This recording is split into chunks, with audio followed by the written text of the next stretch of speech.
आज तक रेडियो सुनता है सारा जहां।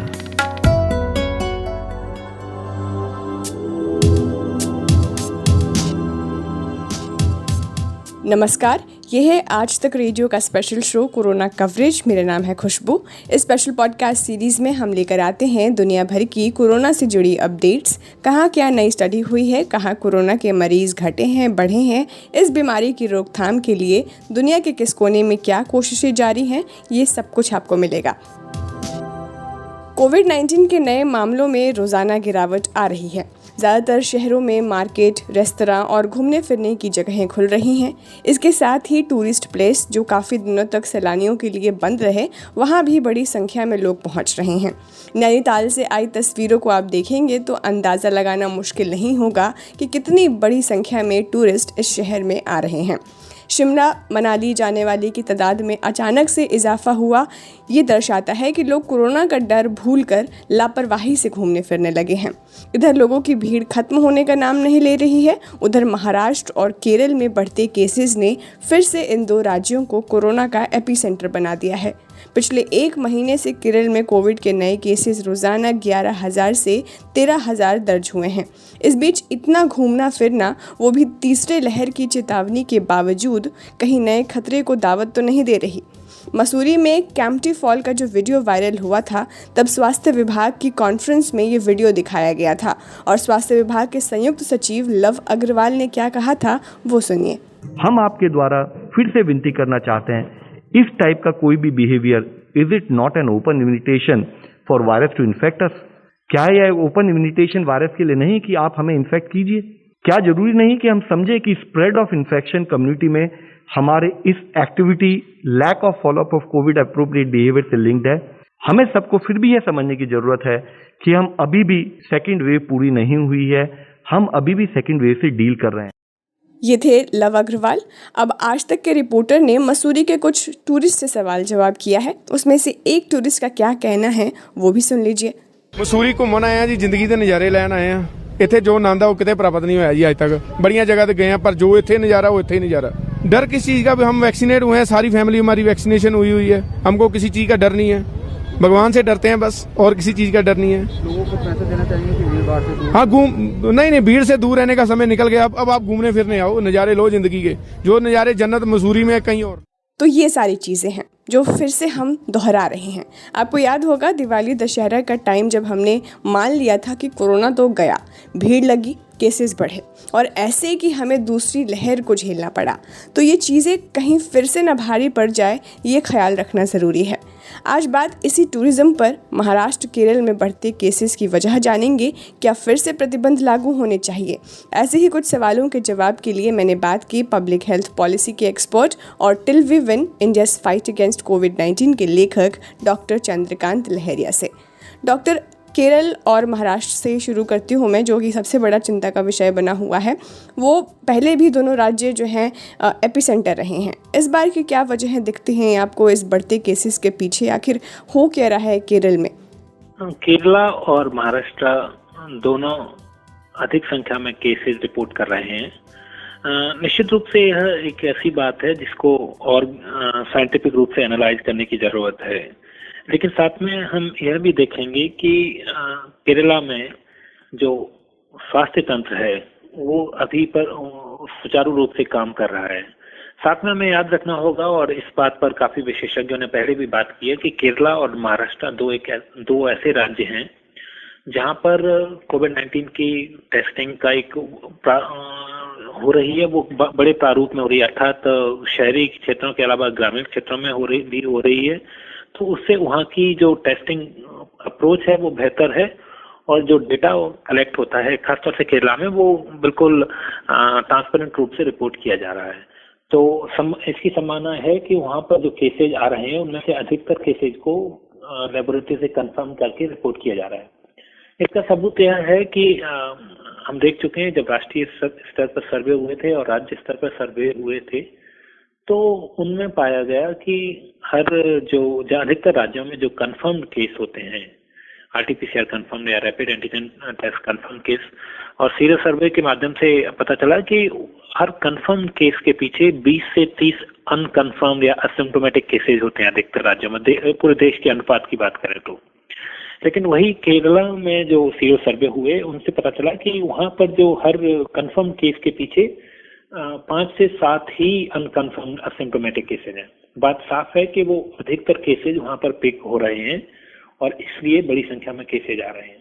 दूसरी बात यह भी है कि केरला और कुछ हद तक महाराष्ट्र अभी भी उन चुनिंदा राज्यों में से हैं जहां पर कॉन्टैक्ट ट्रेसिंग काफी गंभीरता से की जाती है। उदाहरण के तौर पर अगर कोई व्यक्ति आरटीपीसीआर कंफर्म आता है तो केरल में उस व्यक्ति के जो कॉन्टैक्ट होते हैं उनके सैंपल्स भी कलेक्ट किए जाते हैं।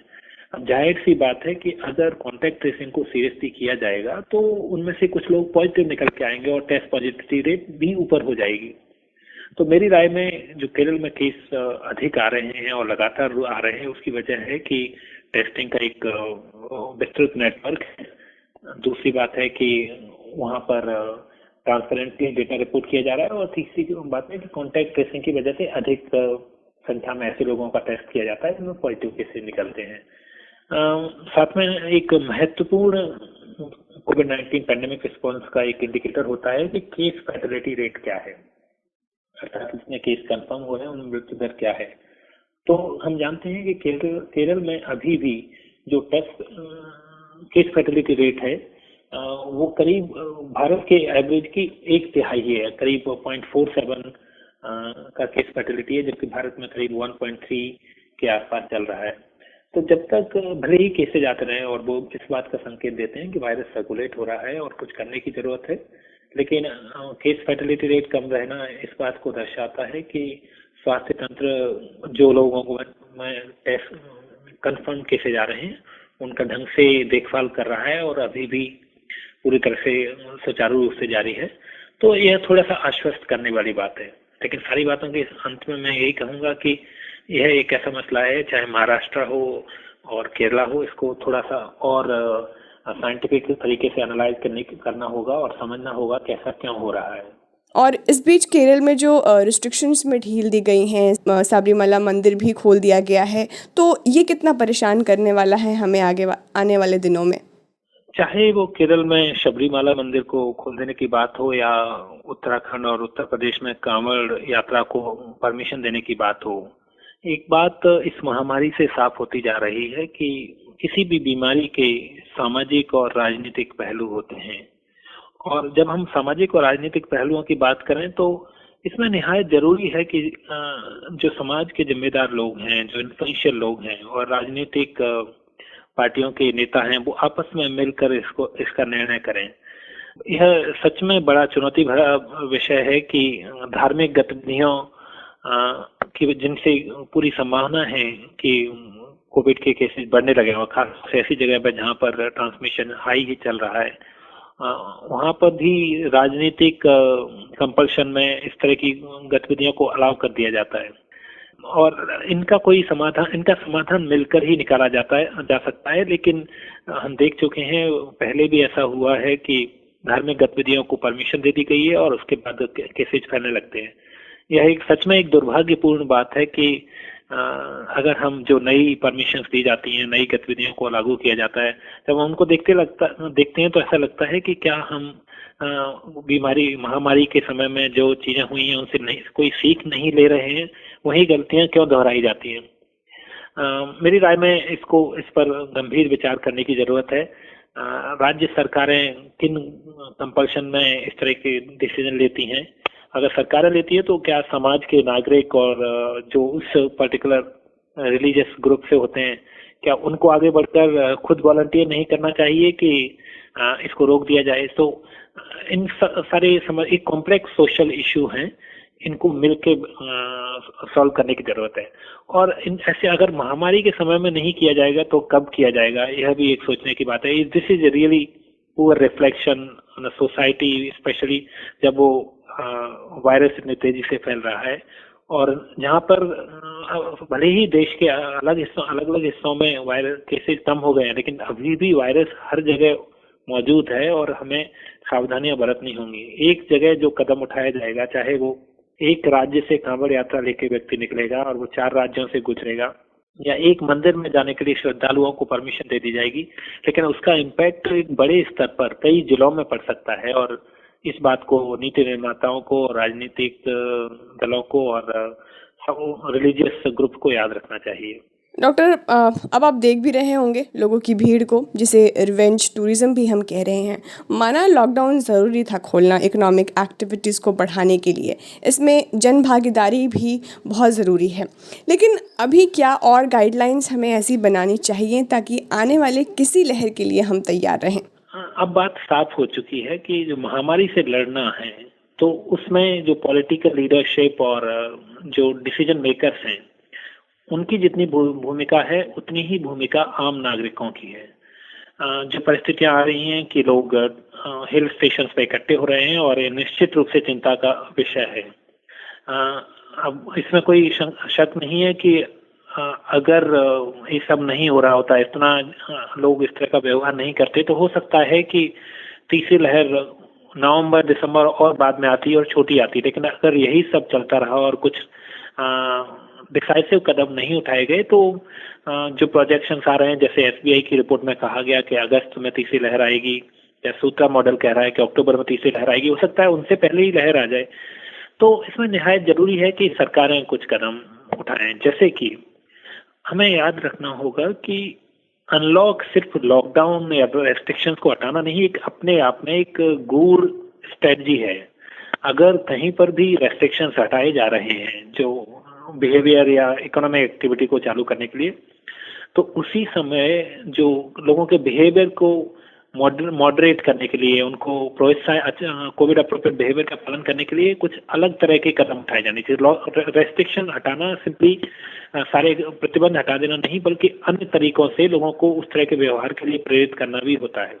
हम बात करें कि ज्यादातर जो लोग जा रहे हैं हिल स्टेशन पर, वो मुख्यतः ऐसी जगहों से जा रहे हैं जहां पर कोविड की गंभीर लहर आई थी, चाहे वो दिल्ली हो या कोई राजधानियां हो या कहीं अन्य जगह, और अधिकतर पढ़े लिखे लोग जा रहे हैं। इन्होंने उस महामारी की गंभीरता को देखा है, लेकिन उसके बाद वहां पर भीड़ लग रही है।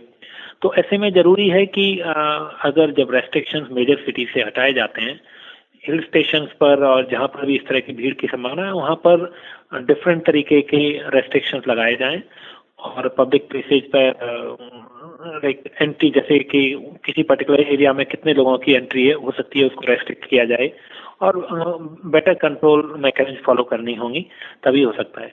तो ये तो बात हो गई सरकारों की, लेकिन साथ में यह भी है कि अब इतनी गंभीर लहर के बाद भी अगर लोग इस तरह का व्यवहार कर रहे हैं, तो यह निश्चित रूप से चिंता का विषय है।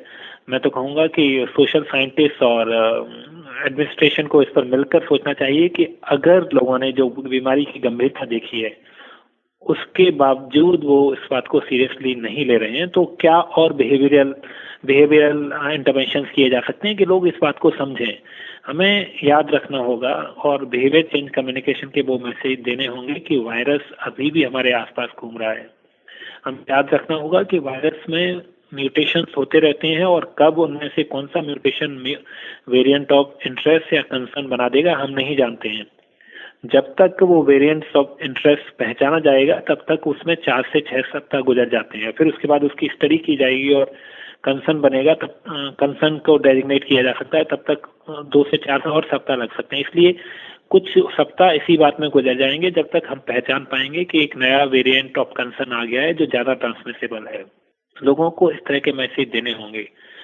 लोगों को याद रखना होगा कि वायरस हमारे आसपास फैल रहा है, और साथ में टीकाकरण की रफ्तार को तेज करना होगा, और तभी इन सब से रुक सकते हैं।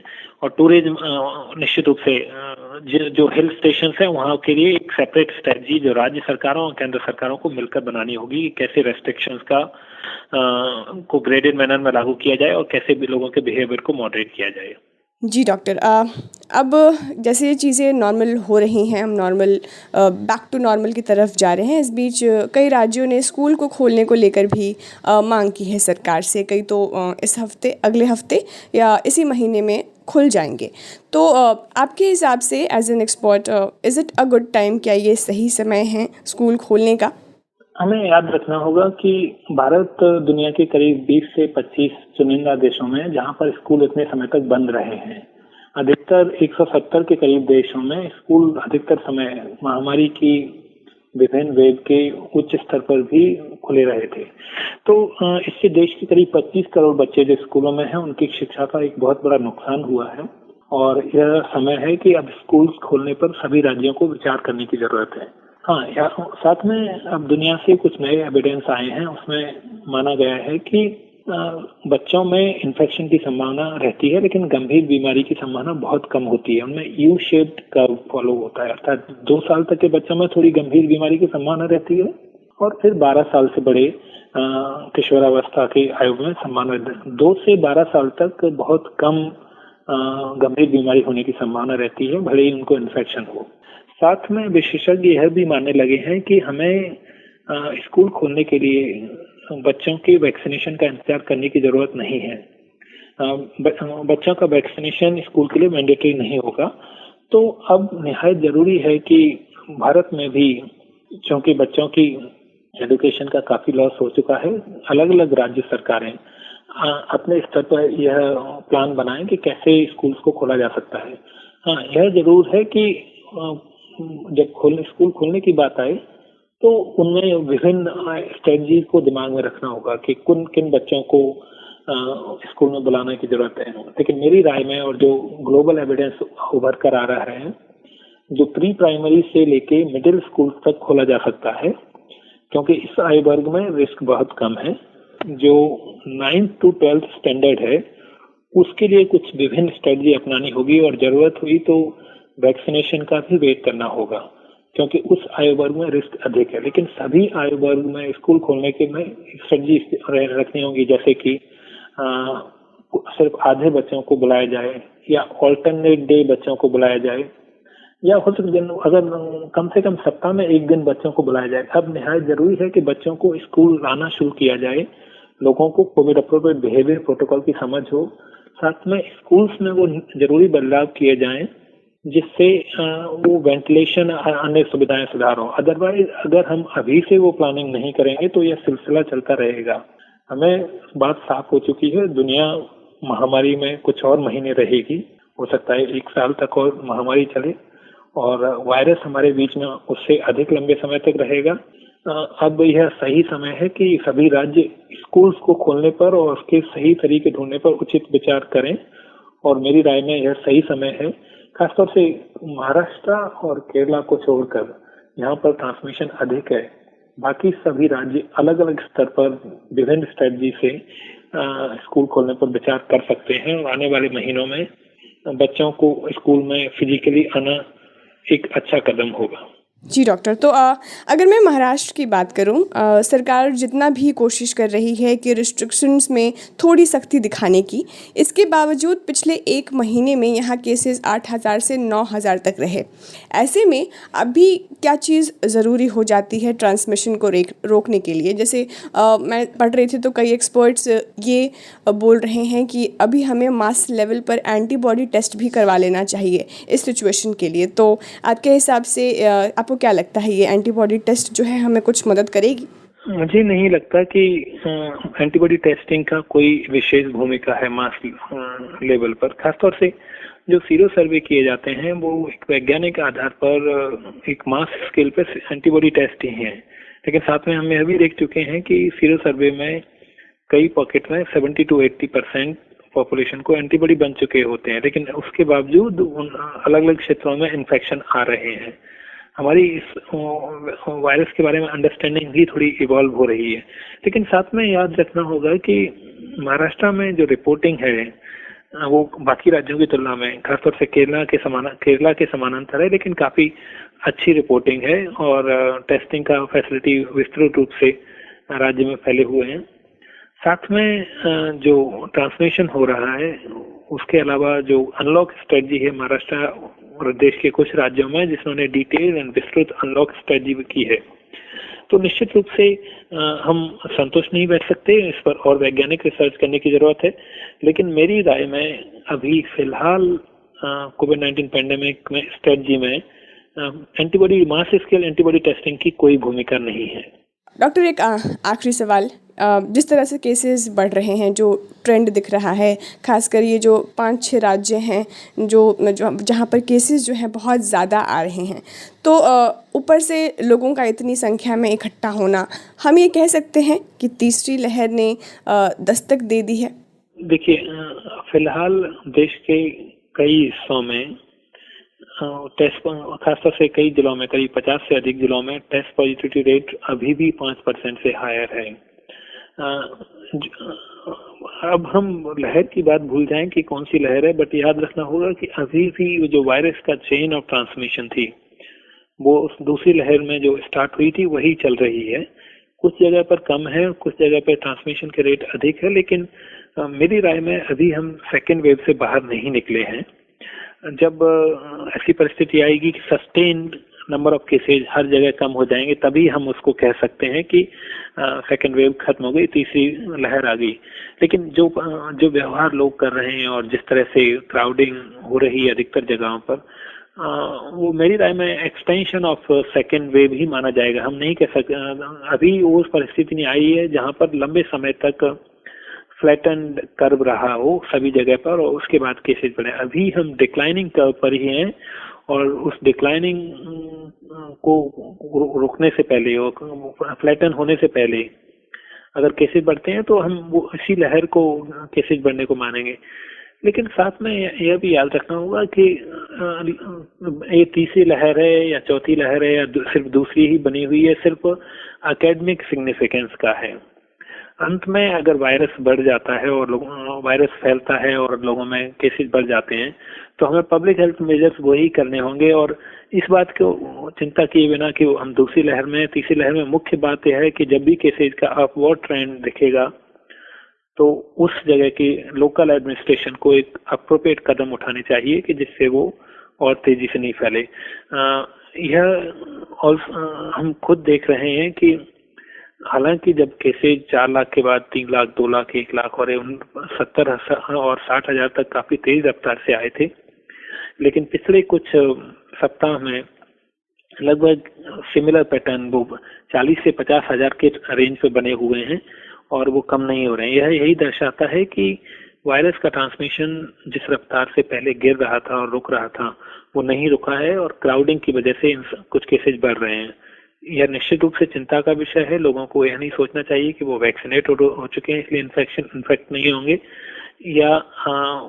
या उनको पहले बीमारी हो चुकी है। हम इस बीमारी को अभी भी पूरी तरह से समझने की कोशिश कर रहे हैं। लोगों का गैर जिम्मेदार व्यवहार उनको भी रिस्क में डालता है और उनके आसपास के सभी लोगों को और पूरे समाज को रिस्क में डालता है। और हमें यह याद रखना, हमें एक जिम्मेदार नागरिक की भूमिका निभानी होगी, तभी हम इस पेंडेमिक से लड़ पाएंगे। तो ये थे चंद्रकांत लहरिया जी, बहुत बहुत शुक्रिया डॉक्टर। तो फिलहाल आज के कोरोना कवरेज को यहीं विराम देते हैं। मिलते हैं आपसे अगले गुरुवार कुछ नए टॉपिक और एनालिसिस के साथ। तब तक मुझे दीजिए इजाज़त। स्टे कनेक्टेड, स्टे सेफ और सुनते रहिए आज तक रेडियो। नमस्कार।